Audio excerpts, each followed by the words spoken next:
Baba is called the bestower of happiness and remover of sorrow. And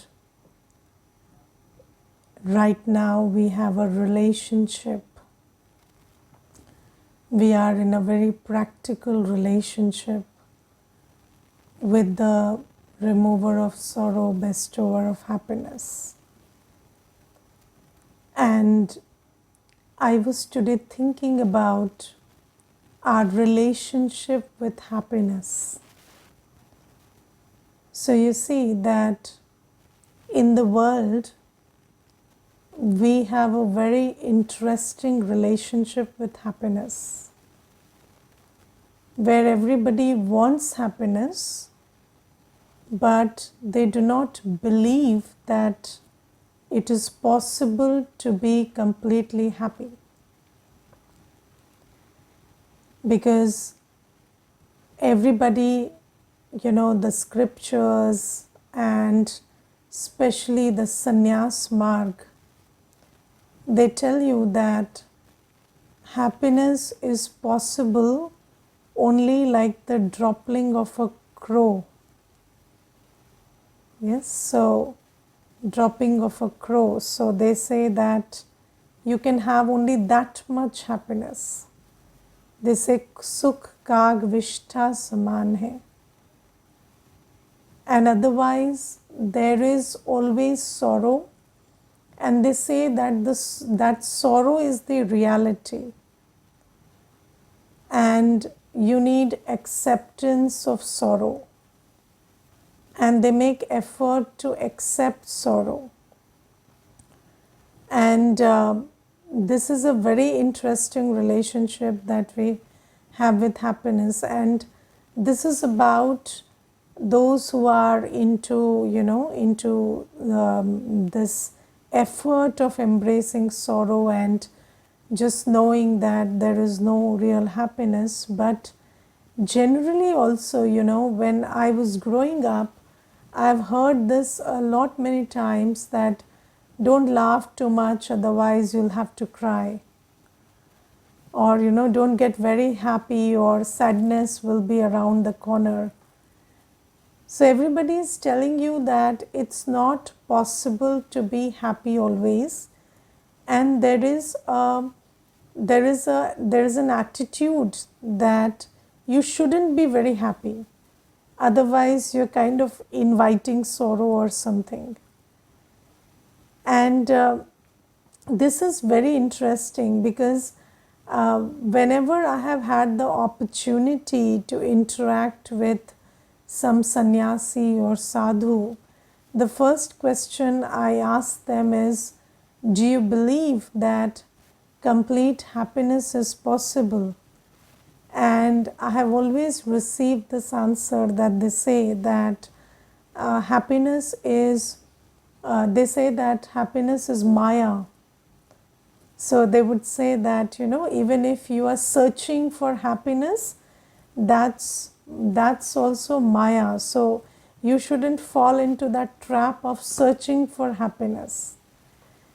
And when I receive this answer, I always tell them, what about creating it? What about not searching for it, but creating it? So then they start thinking, what is creating it? So I said, because you see, God is called the ocean of happiness. So if you have yoga with Him, then you can get in touch with that happiness which maybe is latent in you. And then they just, their whole theory kind of gets disturbed, because they have never thought like this. And nobody tells us about, and we have lived with these belief systems for around 63 births now. So this is a very strong belief system in us, that happiness is transient and sorrow is permanent. And we always believe that there is no possibility to be happy always. If you look deep inside, that belief is there, And so, but when Baba comes, Baba tells us that no, it's not like that. You are a soul, and one of your 7 qualities is happiness. And happiness is your natural quality. And but we cannot have access to that quality in us until and unless we clean ourselves of these belief systems. Yes, because people say you need to deserve happiness, and then happiness cannot be permanent. So what is about deservability? It is my original quality. But if I think that I have to earn happiness and deserve happiness, and I have to slog and try for happiness, then you see, you're just postponing the experience which is your birthright. So you are entitled to happiness. And then you see, ever since we remember, we are always told that you don't deserve to be happy if you have not received certain grades, certain, you are not fulfilling certain criteria of success. Or sometimes when you're happy, people will tell you, why are you happy, what is the reason for your happiness, as if they tell you that you don't have a right to be happy if you don't fit on those standards where they think you are allowed to be happy. So you are not allowed to be happy until unless this happens and that is achieved and this happens. And I remember that when we were children, not so much with me, I grew up in a relatively more better environment, but I have seen my friends, and whenever they used to be happy, the mother would say, why are you giggling, you have not done anything to giggle away like this. So they would say that you have not done anything great and you're not allowed to be happy. And they would just, whenever they were laughing also, they would stop, because the mother has come and maybe she'll have an objection about, why are you laughing if you have received such bad marks in the exam. So you see that happiness, and we have a very strange relationship with happiness. And when I came into Gyan very early on, I used to think about this a lot, that if I really believe that something is not possible at all, how can that be? How can I create that state? So if in your belief system, it's very entrenched that you cannot be always happy, happiness is not possible, then how can you create that world of happiness? That is why we are increasingly creating this world of sorrow, because we have believed that happiness is not possible. And when Baba comes, Baba tells us that you are a soul, your quality is happiness, your father is the ocean of happiness, and you deserved a world of happiness for half the cycle. So Baba says it's half and half. For half the cycle, you live in a happy world where there is no entry for any reason for sorrow. And that much of deservability we have for happiness, that we live in the world of happiness for half the cycle.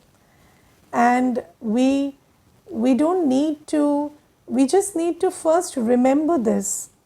And then of course we need to understand that, okay, we fell into the trap of vices and we lost our happiness and we created this world. So going back to happiness will happen when we remember Baba and we follow Srimat.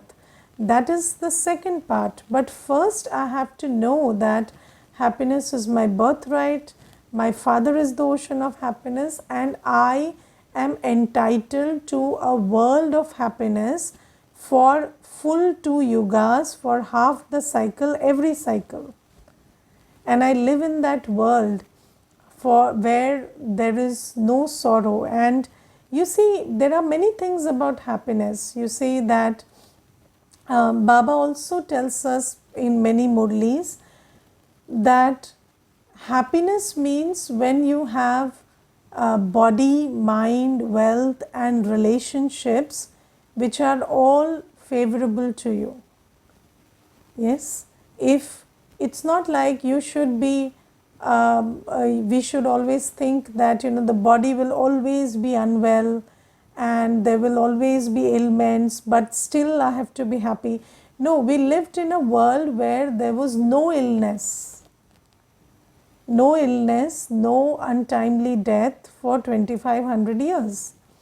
And Baba says happiness means you have to have tan ka sukh, man ka sukh, dhan ka sukh, sambandh ka sukh, which means happiness of the body, mind, wealth and relationships.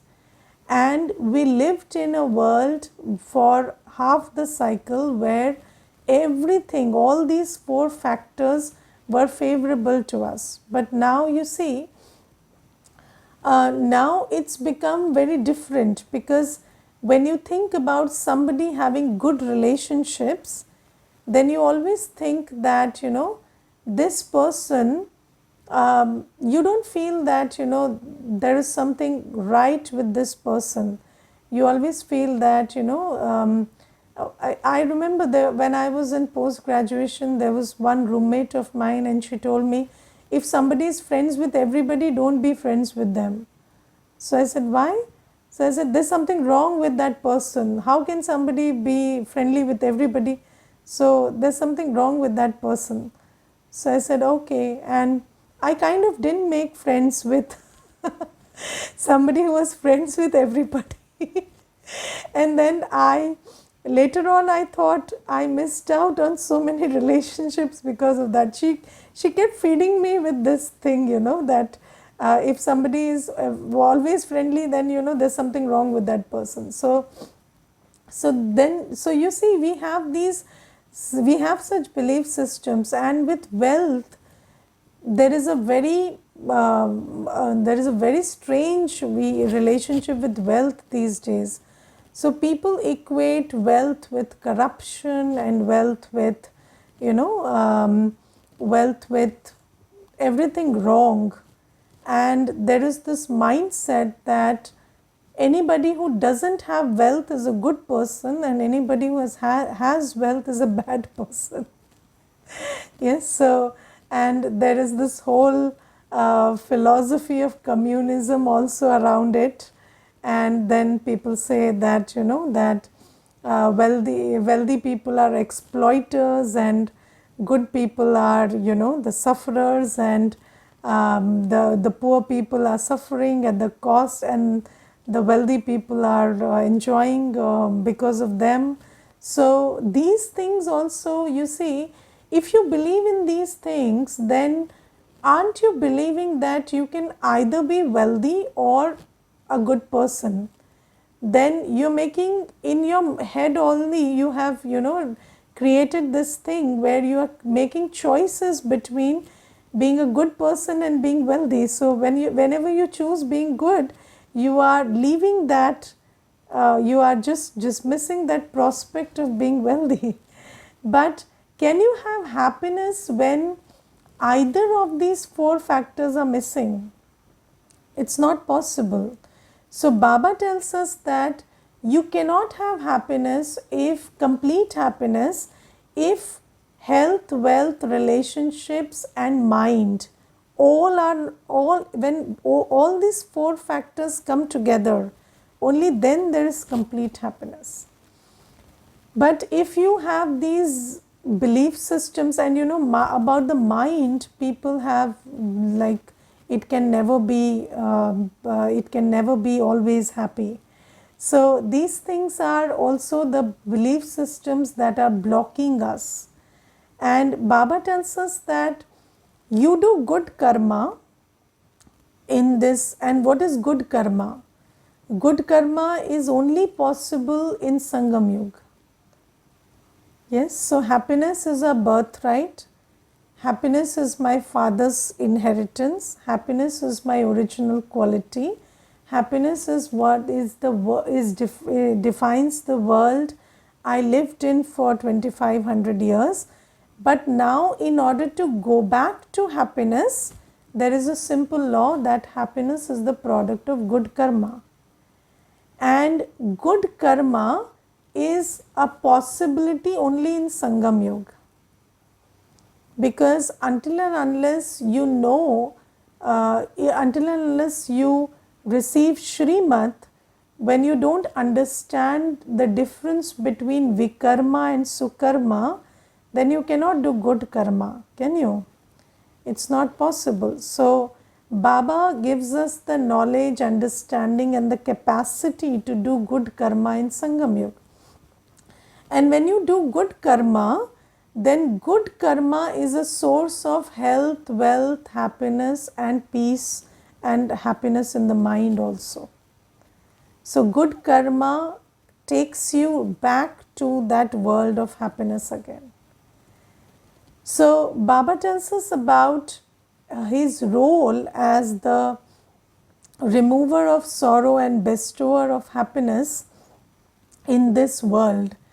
And I also want to talk about this thing that there are two kinds of sorrow. One is sorrow, one is the psychological kind, okay. So, you know, the sorrow that you feel when somebody is away, yes, or somebody is not doing as you say, or somebody is not behaving as you want them to. Is that really sorrow? That sorrow is psychological, isn't it? Because you know, I remember there was this one Mata and she used to tell me that whenever my husband is quiet, whenever he is not talking, I feel sad and also fear. And but I have increasingly noticed that sometimes he is just quiet just like that. And after some time he starts talking. So she told me that, but in that time when he is not talking to me, he is busy thinking about something or doing something, I always have this strange feeling of sadness and fear. And she told me that now I keep telling myself that no, it's not about me, it's about him, and he's busy doing something, so that's why he's not talking. And I try to work on my feelings. And if you look at it, vices mess up with our mind, and we feel many feelings which are negative and many emotions which are negative, and those are psychological. So, you know, fear and sorrow are the most psychological, the most profound psychological emotions that we feel. So, it's all in the mind. So, fear and sorrow are mostly in the mind.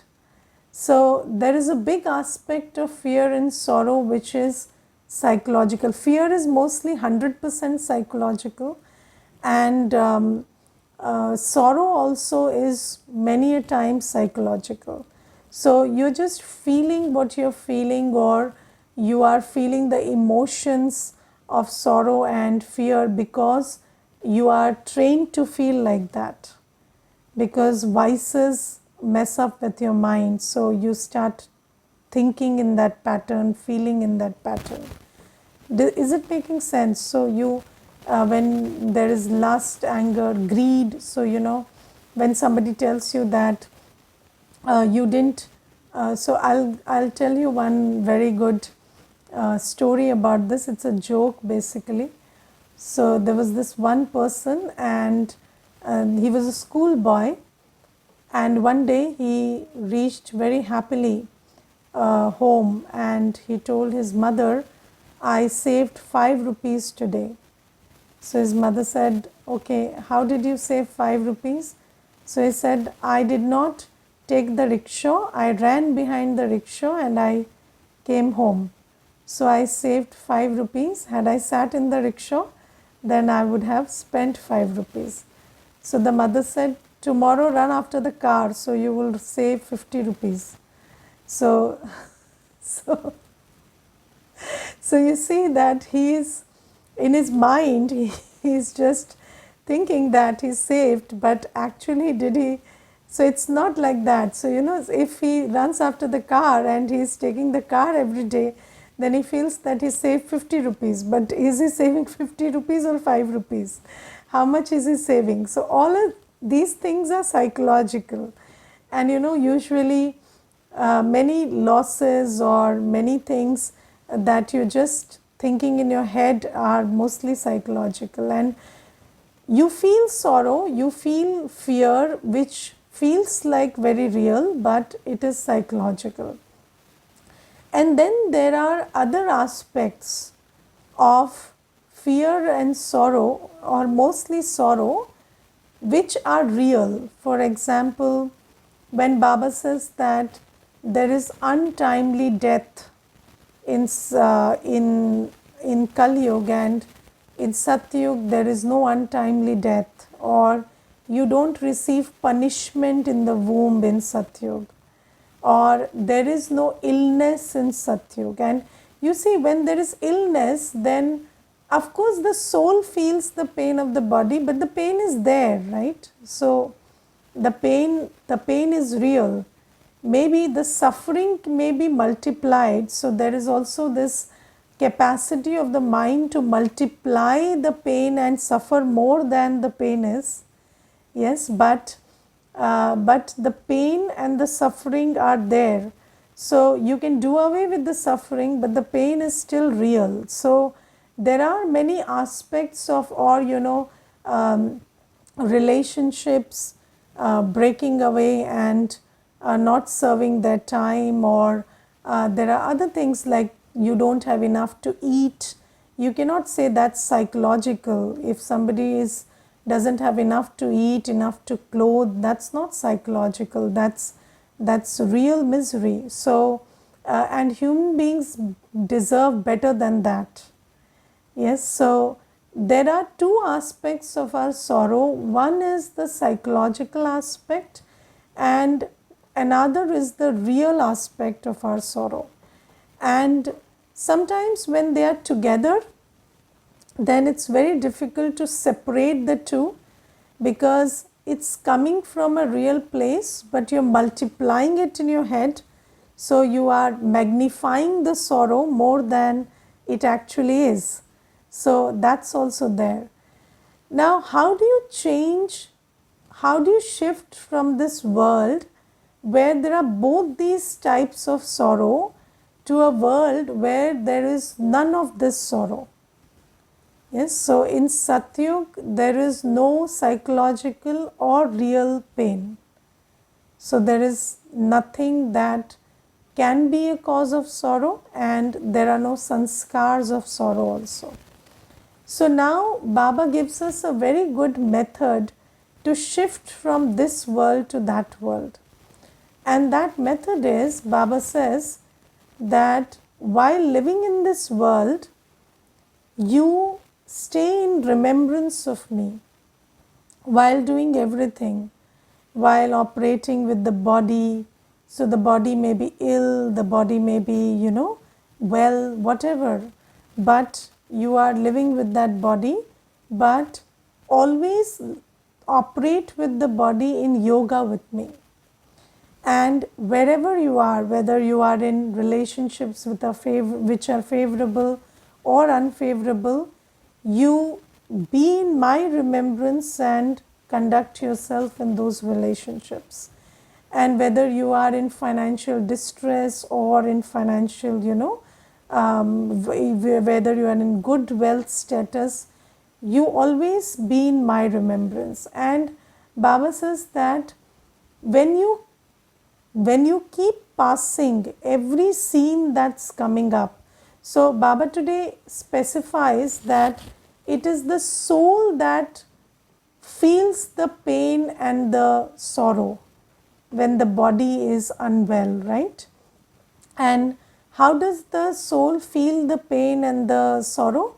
When the soul has buddhi yoga with the body, when the soul is body conscious, yes, then the soul feels the pain. So how do you prove that? So there's a very simple proof that when you are having pain in some part of the body and your buddhi is absorbed somewhere, yes, you are busy somewhere mentally, then you feel less of the pain, is it not? Yes, so your favorite movie is coming on television and then you don't feel the pain because your mind and your intellect are absorbed somewhere. Now, but the thing is that that movie is not recharging you, that movie is depleting you. So once that movie is over, you will feel more pain, not less pain. Yes, but Baba tells us that if you the soul have buddhi yoga with me, then what will happen is you will be able to cross these scenes of pain and sorrow, in a manageable way. So although the pain will be there, but you can manage it and you can just cross those scenes by having buddhi yoga with me, and in my remembrance you can settle those karmic accounts. So you can have yoga with the ocean of happiness, the ocean of purity, and then cross those scenes. And then Baba says that in this process two things will happen. A, because you are having buddhi yoga with me, so you will get purified, okay, and you will become recharged. You the soul will go back to your original capacity, and B, the karmic accounts will also get settled. So both the things will happen, and then because the karmic accounts get settled, you will not face any unfavorable situations in Satyug. And because you recharged yourself, you will not have any sanskars of feeling pain in Satyug. So then both these things, the psychological and the real pain will go away.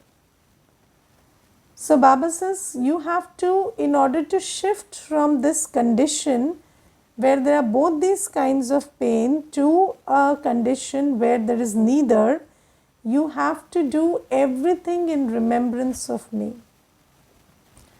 And today Baba gives many reasons for us to remember Baba, and I would also like to talk about something about remembering Baba, because there was sometime one question about, I don't know what should we do in remembrance or how should we remember Baba. So you see, you cannot remember somebody you don't know accurately, because you see, when you remember someone, you are connecting with your idea of them. Yes, and if your idea of them doesn't coincide with their reality, then remembering someone can also do the opposite of who they are. So let's say, let's say somebody's parent is a very good, is a professor, is a renowned professor in college.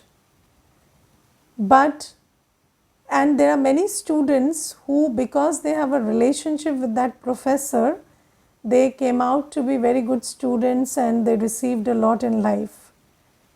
But maybe that professor has a child who thinks who doesn't think of him as a renowned professor, he thinks of him as a bad father. And then that child may become a bad student and not receive anything and blame that it's because of this professor. So you see, the complete opposite can also happen. So one person will say that I got everything because of this person, and another will say I lost everything, because your idea of them is very different. And this is why you see, remembering Baba is something that we have been doing for 63 births. It's not like we have not remembered Baba. But we did not know Baba as he is. And when Baba comes in Sangam Yuga, now that we are with Baba, we are reading his Murli every day, we are knowing Baba through his Murli, through how Baba conducted himself in the Sakar way. So we have access to the stories where Shiv Baba in the body of Brahma Baba played his part in this corporeal world. And now when you know Baba as he is through his Murli and through the Sakar part he played, and you know Baba through the experiences that BKs have, when you start knowing Baba, then you really realize that Baba is the ocean of peace, ocean of knowledge, ocean of love, ocean of purity. And when you have yoga with somebody, there are two things which are very important for yoga. It is the form, how they look, and how they are. So you connect with the character of the person and you connect with the feature of the person when you have yoga with somebody, right? So that's the method.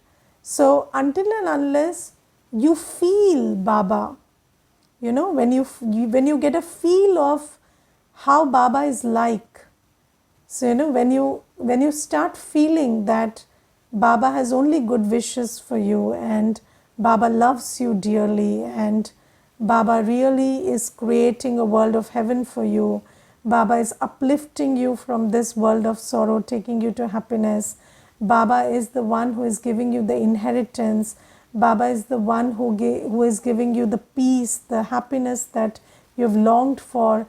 When you start having that experience that this is my Baba. And how do you have that experience? Whenever you read the Murli and you hold in your awareness that this is my Baba speaking to me. So how do you know anybody? How do you figure out who is who? By interaction. That's the only way. When you come into relationship with somebody, when you interact with somebody, then you get to know them, and then they start coloring you with their company. Now interactions are in two ways. One is physical interaction, but most of the time the interactions that you have are in your head. Is it not? Yes. So why do people feel deceived after 10 years, 20 years of a relationship? Because most of the relationship is in the head. So most of the relationship is always in the head, but then you take cues from that physical interaction and then you keep interacting in your head and extending that relationship. That's how it works. So with Baba also, how do we get into a relationship with Baba? Whenever you read Baba's Murli, you know that this is Baba's Murli and this is who Baba is, and you get to know Baba through the Murli. And then when you sit in yoga, you are interacting with the one who is speaking the Murli to you. And you can feel that if he speaks so lovingly to me, if he is so concerned about me, if he cares so much for me, if he wants so much good for me, then you have that feeling for Baba when you are remembering Baba also. And this relationship totally, where you are having relationship through Buddhi Yoga and relationship through the Murli, in this relationship, Baba's company starts coloring you. And then you start feeling, then you start taking on the qualities of Baba. So this is basically remembrance. And when you are doing anything, even in the mundane world or professionally, keep Baba with you. Just like, somebody is with you all the time. So keep Baba with you. Keep feeling his vibrations. Keep feeling his presence, his company, his sense of support, his sense of good wishes, protection, everything for you.